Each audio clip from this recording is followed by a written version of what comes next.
place Mr. Denusiza?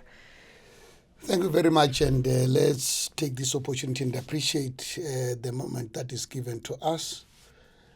Yes, of course, it's something that came from structures of the ANC.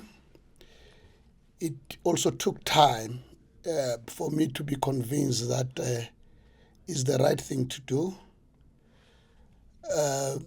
I've been serving structures of the ANC at the background for quite some time, since I was dissolved by the NEC of the Youth League when I was the regional secretary. Yes. We were dissolved by the NEC, which was led by a leader who was then expelled because there were issues that they were not comfortable with. And then from that moment, I then concentrated on being a public servant, working in a municipality. And also, of course, as an activist, I will go participate in all platforms where there will be gatherings and meetings of the ANC. Until some of the few comrades came to me and tried to persuade me to stand in for Comrade Deni, who was by then requested to step aside. And of course it took time because it's something that, when you go to conference, is better when you go to conference through process of BGMs and they are nominating. I came towards the tail end of the process of BGMs when everybody has nominated. The branch general meetings have been concluded. So I was then requested, and then, but it took a bit of time for me to agree because comrades were not giving me an opportunity to think about this opportunity that they would want me to do. But finally, here I am. I agreed, and I contested, and then the structures of the ANC allowed us to then lead them, and it's a very serious responsibility given to me by the structures of the ANC. It's not an easy position. Had I knew before, maybe I would have chosen a different position, not a position of provincial secretary. It's a very difficult. And position. Especially at such a large province. I mean, this is Limpopo. I believe in 2022 was the second largest province in the ANC, second to KZN, and things might have changed now, where you see Limpopo becoming the biggest, given what has happened in KZN. But I want to just conclude on that particular time. Before I go to the 2022 national elections, was it Mr. Denusiza himself or Mr. Stent Batabata himself who advocated for you to and pressured you and tried to convince you to join their own slate? No, I was not pressured. We need to be frank and honest. I was not pressured. I was engaged. I was engaged by structures of the organization, and also the leadership of the organization by that time. There were a delegation that was sent to me to try and talk to me because some of the comrades who spoke to me, I was vehemently opposed to the idea because you'd remember even in the nominations of additionals, I was not being nominated because I was not as a human being, not necessarily interested to be part of the structure. I led many conferences at the level of the region and at the level of the province. I never wanted to become an REC member or a PEC member. It was something that was not on my radar. So comrades felt I needed to be engaged, but I was engaged by a number of comrades. Including those two? Including those two. They spoke to me. I must not lie, because if I lie here, they can come and say, but we did have a conversation with you. They had to engage me because comrades who were talking to me, they were unable to convince me, and they felt they needed to speak to comrades who are more senior to try and talk to me. So it's not like they were handpicking me. Okay. They were talking to me because there was this delegation that went to them. We are speaking to this comrade. This comrade is vehemently opposed to this idea, and we would want you to assist us. And it's a number of comrades, the regional chair and regional secretary of my region, they were part of the people who came and speak to me. Also, the former mayor of Collins Chawane also was very central in trying to convince us so that we can try and I agree. But well, it's water under the bridge. I'm here. Was it ever? In the water. Sorry. Okay. Okay. Was there ever a concern for you, given how late you came into the elective conference, that you would be seen as a proxy for instance, Mr. Denim Caesar? No. There was never a concern from my side, because I regard Comrade Denim Caesar as one of the leaders of the province, and as a comrade who has sacrificed much of his youth in exile. Okay. So I respect him. I still respect him even now, regardless of him being on a step aside. He's still the leader of the ANC. You don't lead because you are an elected person in a structure. You can still be a leader of us because of your track record, and the track record of Comrade Denim Caesar speaks for himself. Yes. I want to now take you to 2022 December elective conference. Now you're going to national. Yes. And we've just spoken about how big Limpopo was and the influence of Limpopo. And at that point, we were uncertain. I remember we were writing all sorts of stories around Limpopo, whether they were talking about the N3, and there were talks about, the Limpopo defecting from supporting Mr. Cyril Ramaphosa to now supporting Mr. Zweli Mkhize. That day, when the leadership, particularly the chair and the deputy chair of Limpopo, Mrs. Florence Radzilani and Mr. Stan Mataba, stood in front of your delegates in Nasrec and said, "We are supporting Mr. Zweli Mkhize." What was your thinking? My thinking is that they have a right to choose whoever leader that they think they will want to associate with, and it is also provided for by the rules of the ANC and also by the Constitution.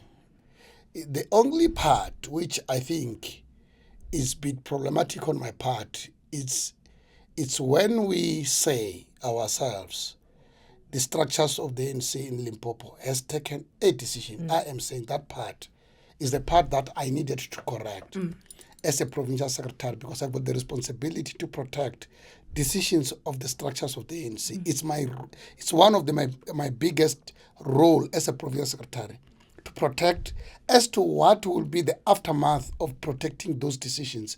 It's not my issue.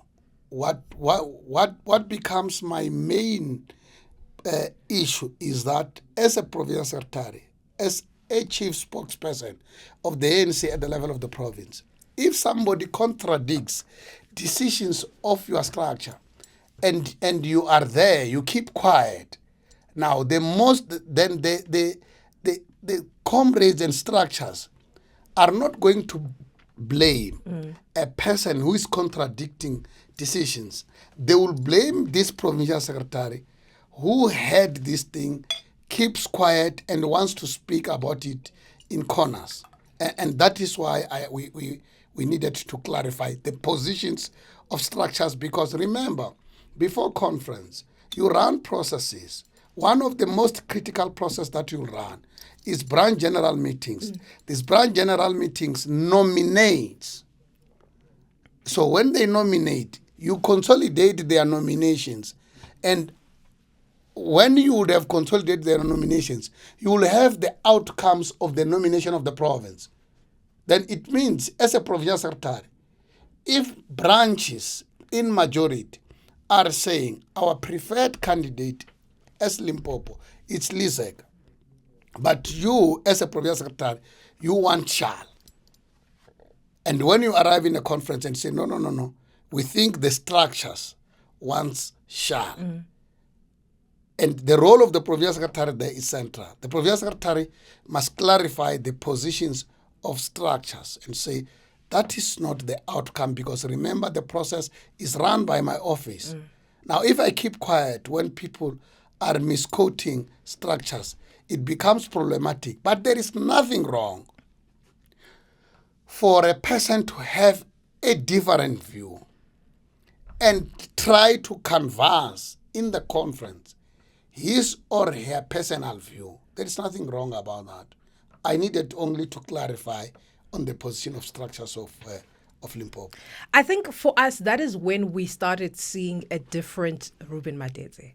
In that we thought, like I said before, that you were coming in as a proxy. You were coming in as this lame duck PS who is going to be following or towing the line in terms of what Mr. Sten Matabata and that particular side of faction of the ANC in Limpopo were saying. And we saw a different Madadzhe in that you came in and you kind of went against the fray in speaking in that in terms of how you spoke against what the chair and the deputy chair were saying.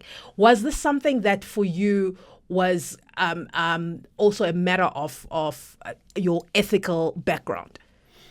Well, I don't think the provincial chair said something. He did. I've got a video to prove it.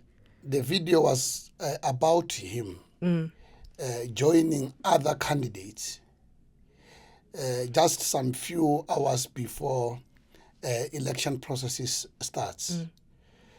I can't remember him saying the structures of the ANC in Limpopo have taken a decision to support Dr. Zweli Mkhize.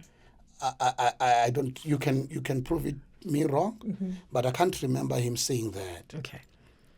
But what I know is that, of course, there were leaders in the province who spoke to say structures we have changed, etc., etc.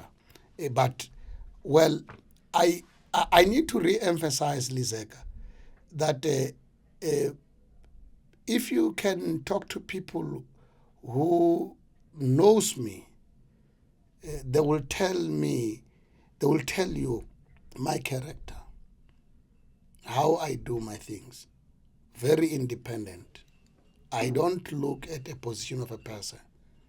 I've differed with many people even before. I've differed with many friends, but we'll still maintain our friendship. And I'm a person who speaks out my mind, who will tell you this, I don't believe in this. I don't hide. You will never hear me talking about somebody in the corner to say this person is good, this one is bad. That's why I said I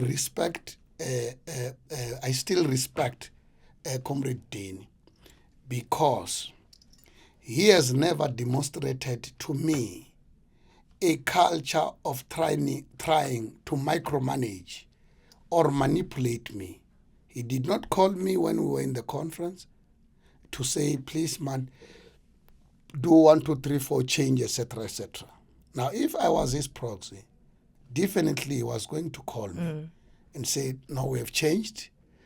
This is the position, etc., etc. He didn't. I must not lie. He didn't. So the people who took that decisions, they took that decisions because of the material conditions on the ground at that time. So it's their decisions. But I want just to only clarify this point that when I got in, you guys from the media, you saw a proxy, and I am saying, from Comrade Denny, I've never seen a comrade who wanted to use me. I saw a brother who wanted me to be a provincial secretary who will try and assist the people of Limpopo. How damaging was what happened in December 2022 to the leadership of the Limpopo province, to its branches internally? Well, the branches were not necessarily happy about it, but over time we explained our position as the PEC. That remember, when you are a delegate, you also have got the responsibility to lobby or to be lobbied. So there is ultimately nothing wrong of what those comrades did in terms of the rules and the constitution. And even the comrades who maintain the positions of their branches, there is nothing wrong about it. And as the province, we felt we need to move beyond a Nazareth conference and start concentrating on servicing our structures, directing our government on what needs to happen to our communities. And we have moved beyond that. And people thought the PEC is going to be divided over those things that happened at that conference. And I can tell you, unless otherwise, if you prove it to me, from where I'm sitting, I can't remember a PEC meeting where we discussed Nazareth. In the first PEC meeting that we had somewhere in January when we were preparing for our January statement, we did not discuss about Nazareth. The February PEC, there was a call by the provincial chair of the ANC in Limpopo, Comrade Stein, that we need to close ranks, we need to unite. The movement is facing difficult times. We can't keep on going back, wanting to engage on issues of Nazareth. And that was his political input. And the PEC welcomed that. We even issued a statement with regard to that. And our structures accepted that, and we moved ahead. Subsequent to that, there was an NWC visit because you guys from the media kept on pressurizing National Office that there are problems in Limpopo. And they came, they went to regions, they engaged with regions. Regions told them that we don't have any problem with the leaders. We were only worried about certain statements, but we need to move ahead. And we gave our report also to the NWC visit, and we moved on. Let's move on ourselves. Now let's get to the now. The ANC Secretary General has spoken quite often about the state of the organization. So many of your leaders, you in the NEC yourself, you know exactly how the state of the organization has been. There's been reports after reports, not only from the elections committee, but also from your veterans, your stewards, and also from the elections committee, which is headed by Mr. Mdumiseni Ntuli, talking about the weakness of your structures, particularly your branches. And while you have fared better than some of your comrades in other provinces, i.e. KZN and Gauteng, but you also had issues going into this particular elections in May. When we talk about the what was it, your branch general meetings to elect certain members to be candidates for legislatures and parliament. How have you navigated this, and how is the party? How are you rebuilding as Limpopo? No, thank you very much. When you start any process in the ANC, you are given guidelines and rules. Now, if you stick to rules and guidelines, you'll never go wrong. You stick to rules, guidelines, time frames. Now, if you check how our branches have participated in that process, they've participated in large number. We were the biggest province that participated in that process, because we understand that if we don't participate, we are a very rural province. We are taken as a province that is in periphery by everybody. Now, if we don't show force as the province and participate and nominate representatives that we think they will be able to represent our communities, we are running a risk of dropping the ball, where our communities are going to be left with no leaders who will represent them in both the legislature and the national parliament. Sorry to interject, PS, but are you saying that you are without blemish? Because there's been a lot of... No, I'll come to that. Okay. I'll come to that. There's no way that we can be without some dark spots. We participated in that process, and that process gave us the outcomes and results. But as well, our structures, our weak points is the disconnection between our structures and the communities that they are leading. Because you will still find a situation where there are concerned groups that are taking over issues of interest to the communities. There will be concerned group about water, roads, etc. Under normal circumstances, when there is a branch of the ANC, you don't need a concerned group. The branch of the ANC can raise those matters on behalf of those communities with us, with everybody. A chairperson of the branch of the ANC has even the number of president of the republic. So you don't need mushrooming of concerned groups that will go there, block the roads, damage public infrastructure because they are angry. Those are some of our weaknesses, which we are trying to correct, so that we can try and mend our relationship with our community, so that we can serve them diligently. I suppose then the tempering and manipulation which you have been accused of as the PC, as the leadership of Limpopo, maybe you could speak to that as well. And particularly, there's also a case by Boy Mamabolo who's suing the ANC around this said manipulation. Okay. The manipulation, the newspaper article never said the PEC manipulated. No, it didn't. They were very clear. The provincial secretary manipulated the list. Now, the rules, the way they were so structured, they said in the provincial list committees, in the national list committees, they don't want any office bearer to participate. I am an office bearer, so I can't participate in the provincial list committee. I only wait for the provincial list committee to conclude its work, hand it to my office, so that I can transit the message and the documents to the Secretary General's office. And that was my role. There was no manipulation. Then the National List Committee issued a statement in that regard, that can't happen because the process is not yet there in his table. It's still at the level of the Provincial List Committee, which is reporting direct to the National List Committee. The case of Boy, we went to court with him.